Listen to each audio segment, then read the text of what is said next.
to this. So, with this backdrop, let's now come to the Kumbh Mela and Prayag-Raja, both of which are inseparable. If Prayaga is the Tirtha-Raja, the Kumbh Mela is the Mela-Raja.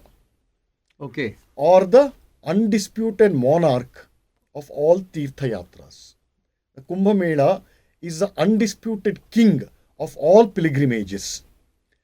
And like all different Tirtha Yatras, this yatra or a sacred journey, it culminates in a grand utsav or a festival. It is known as Kumbh Mela now. The journey itself is ennobling, but the destination is elevating. Now, we have looked at various connotations of the word Tirtha.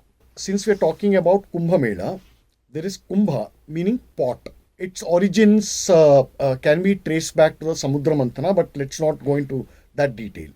So, like Tirtha Yatra, Kumbh Mela is a mix of two words, Kumbha and Mela. The word Mela, like Tirtha, also has several meanings. I'll list out a few meanings out here. Mela means joining, a union, a multitude, an assembly, a fusion, and so on. We clearly observe all of these meanings in the Kumbh Mela. It is a union, it is a fusion, it is a assembly. But Mela also has two other very, very deep connotations. The first connotation, the word Mela means a combination of parts into a pleasing and orderly whole. This is the dictionary meaning. Okay. A combination of parts into a pleasing and orderly whole. Like this laptop. It is a combination of parts, and this laptop looks beautiful, it's aesthetic and so on. In this sense of a combination of parts into a pleasing and orderly whole, in this sense, it takes us back to what I said at the beginning of this podcast, that the Kumbh Mela is a living example of order in chaos. Yes? Makes sense? Truly, yes. It ties in completely. So, even on the physical space, you take, a bird's eye view, a grand visual, say a drone shot or a panoramic shot of the whole of Kumbh Mela. What you see is unity. You see a pleasing and orderly whole. Yes? Exactly. Right. Now, the second meaning of Mela is harmony. It is difficult to explain harmony in layman terms. So, I'll explain it using an analogy from music. Now, in Carnatic classical music, the raga system is known as the Mela-Karta raga. 72 basic ragas.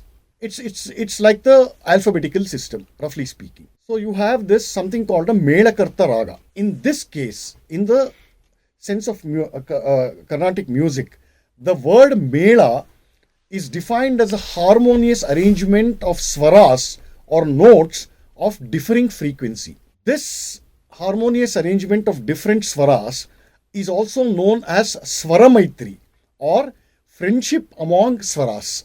Now you extend this analogy a little bit, and what you get is that all Melas like the Kumbh Mela can be defined as Bhakti Maitri or Adhyatma Maitri, meaning friendship bound by devotion or harmony bound by spirituality.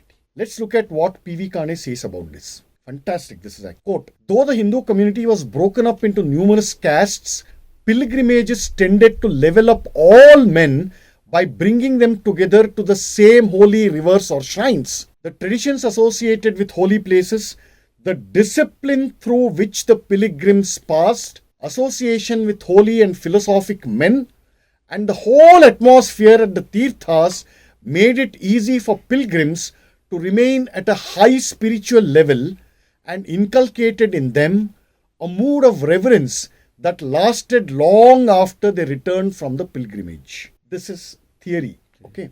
But it is theory derived from practice, from tradition. So it used to be, even in the 70s and early 80s, before this, travel became so effortless, it used to be a practice for people going on long pilgrimages to one of these places, Kashi, Gaya, Mathura, etc.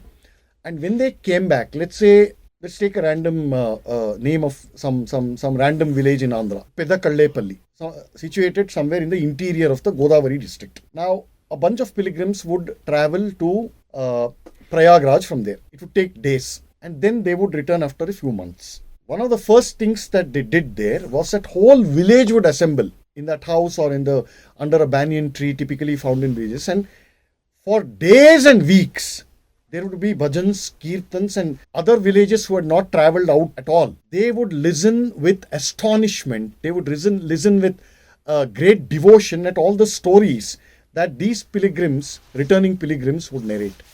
This is what, all these, once the whole stories were complete, typically the villagers would go to their local temple in their village, do some kind of a basic puja and give prasadam. And what I hear, at least on the Maharashtra side, Pandari, anybody who returns from their pilgrimage, yes, who has not gone, they go and touch his feet. Exactly. So you see at what all levels this works. This is exactly what Kane said, that these tirthas made it easy for pilgrims to remain at a high spiritual level and inculcated in them a mood of reverence that lasted long after they returned from the pilgrimage. This is how it worked in practice. Pilgrimages supplied the much needed stimulus to draw ordinary men away from selfish pursuits and to make them think of the higher and the more enduring moral and spiritual values.